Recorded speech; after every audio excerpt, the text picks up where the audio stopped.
Hello guys, this is the final presentation for 808X, which is software development for robotics class, and our project is based on ours is an indoor bot which is capable of autonomously exploring an indoor arena while simultaneously building the map of the environment. And our bot uses the latest Turtlebot 3 platform and uses a G mapping SLAM packages to build the SLAM map.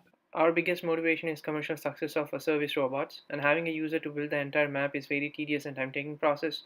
So having the robots build the map itself is very essential for the product success. Having a map will give a robot better chance to localize itself. Thus, we have explored different algorithms to map the environment autonomously.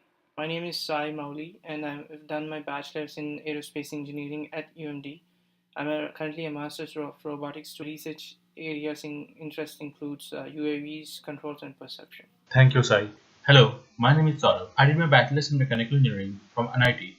I have a 5 years of work experience in R&D sector of automobile industry.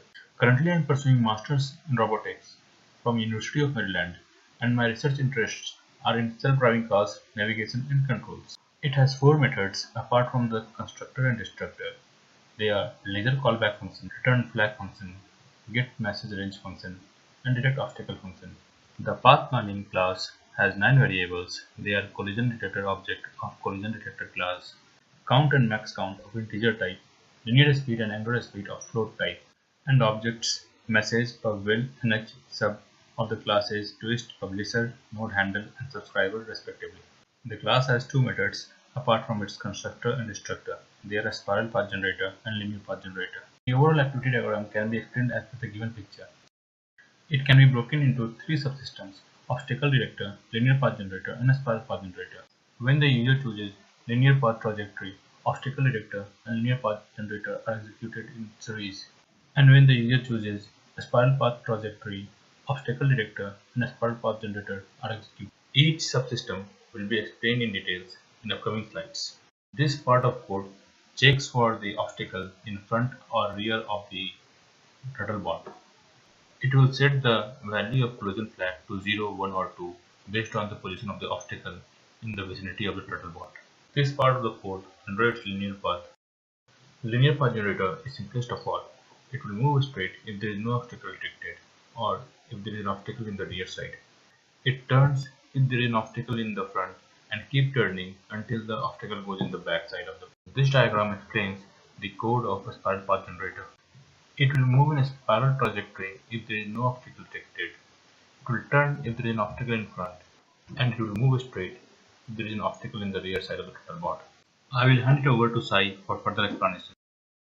In this video, I'm going to talk about how to install and run the demos. Go to GitHub page and clone the repository, and cat can make it. The sourcing is explained in the previous video, which is installation, which is located in the GitHub. Run the tests, and if the tests are passing, go to the running demo section and copy the ROS launch command.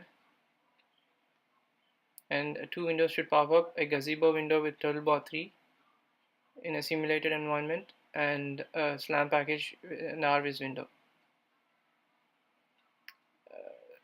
Go ahead and type if you wanted to choose a linear path 0 and if you wanted to choose a spiral path 1. If you choose a linear path, it linearly maps, explores all the areas, avoiding any obstacles, and builds the map. I speeded up the process to save some time, but if you are satisfied with terminate the program by pressing Ctrl C, and then now Turtlebot explores without any logic. And then now go to the desktop and save the map by running the command, and then as you can see, it saved the map. During our project, we have encountered several of issues, and one of them in navigation sector, we tried with several different SLAM packages such as Gmapping and Hector SLAM.